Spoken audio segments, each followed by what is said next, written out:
Tooth paste میں fluoride content ہوتا ہے نا وہ ہماری سینسٹیوٹی کو کم کرتا ہے. لیس شوگر کنزمپشن ہونا, کم سے کم شوگری چیزیں کھائیں. سختی سے ہم استعمال کریں گے تو وہ ہمارے دانت بہت اچھے سے صاف کرے گا, بلکہ یہ ٹوٹلی غلط ہے. السلام علیکم ڈاکٹر فرحین زہرا, کیسی ہیں آپ؟ وعلیکم السلام, میں ٹھیک ٹھاک, آپ سنائیں؟ الحمدللہ میں بالکل ٹھیک ٹھاک. اچھا, جیسے کہ آپ ماشاءاللہ سے ایک ویل اسکلڈ ڈینٹسٹ ہیں, تو آپ سے ایک کویشچن ہے جو کہ بیسک کویشچن ہے, وہ یہ کہ good oral hygiene, basic oral hygiene کیا چیز ہے؟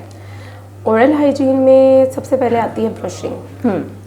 ایک آپ کی مارننگ برشنگ, مطلب آپ نے ناشتہ کرنے سے پہلے برشنگ کرنی ہے. ایک آپ کی رات کو سونے سے پہلے, کھانا کھانے کے بعد لازمی برشنگ ہے. یہ تو ہماری آ گئی بیسک.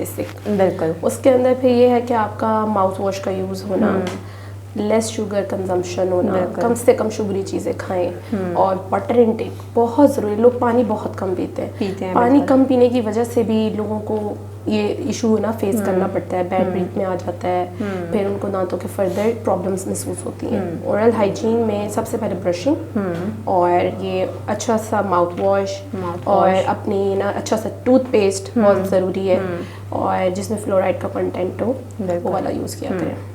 اچھا, کچھ لوگوں کی مت ہے کہ اگر ہم وائٹ ہوتی ہے بالکل ٹوتھ پیسٹ, وہ یوز کریں گے تو ہمارے ٹیتھ جو ہیں وہ وائٹ ہو جائیں گے. یہ اس کا کوئی نہیں, ایسی کوئی بات نہیں ہوتی. وہ بس یہ ہوتا ہے کہ جو ٹوتھ پیسٹ میں فلورائڈ کنٹینٹ ہوتا ہے نا وہ ہماری سینسٹیوٹی کو کم کرتا ہے, اور سم ہاؤ کہ اس کے اندر کچھ ایسے انگریڈینٹس ہوتے ہیں جس سے وہ جو ہماری ایک لیئر ہوتی ہے نا جو تھوڑی سی یلوش سی لگ رہی ہوتی ہے وہ ریموو ہو جاتی ہے.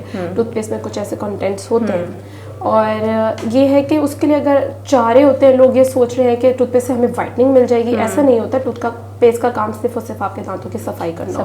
ہاں جی.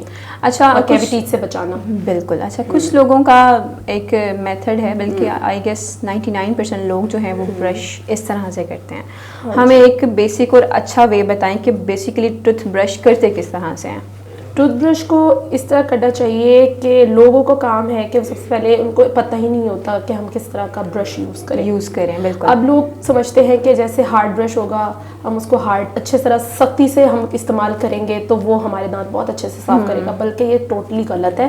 اس کے لیے ان کو چاہیے کہ ایک جینٹل سافٹ برسلز والا برش مارکیٹ میں آتا ہے, آپ لے سکتے ہیں کسی بھی کمپنی کا, تو وہ آپ استعمال کریں, اور بہت سافٹ ہینڈ کے ساتھ جینٹلی. دیکھیں وہ ہمارے دانت ہیں, اس کے ساتھ ہمارے مسوڑے جڑے ہوئے ہیں. اگر وہ مسوڑے ہی ہمارے, آپ اتنی زور زور سے برشنگ کریں گے وہاں تو بلیڈنگ سٹارٹ ہو جائے گی. اور ایسا ہوتا ہے لوگوں کو یہ فیس کرتے کہتے ہیں پتہ نہیں کیوں ہماری بلیڈنگ ہوتی ہے, کیونکہ ان کو برشنگ نہیں کرنا آتی. برشنگ کا ایک طریقہ یہ ہوتا ہے کہ ہم جو اپنی لینگویج میں کہتے ہیں ایک ہوتا ہے 45 کا اینگل. اب وہ میں کس طرح سمجھا سکتی ہوں آسان لفظوں میں, کہ آپ کا یہ ٹوتھ ہے, اب یہ اس کی سرفیس ہے, اب آپ نے ایسے فرنٹ اینڈ پھر یہ اپ اس طرح کرنا ہوتا ہے, پھر یہ آگے فرنٹ سائڈ, بیک پہ بھی اسی طرح ہے, نیچے سے آپ نے ایسے اور ایسے کرنا ہوتا ہے. یہ آسان لفظوں میں سمجھا رہی ہوں تاکہ لوگوں کو سمجھ آئے. بالکل. آپ نے یوں بھی کرنا ہوتا ہے سرکولر موشن میں, اس طرح نہیں کرنا, سرکولر موشن میں کرنا چاہیے. اور جو ہمارے چبانے والے دانت ہوتے ہیں جن کو چوئنگ ٹیتھ کہتے ہیں, یعنی مولرز ہیں پیچھے ہمارے, تو اس کے اوپر بھی آپ کو برشنگ کریں گے تو یہ فیس نہیں کرنا پڑے گا.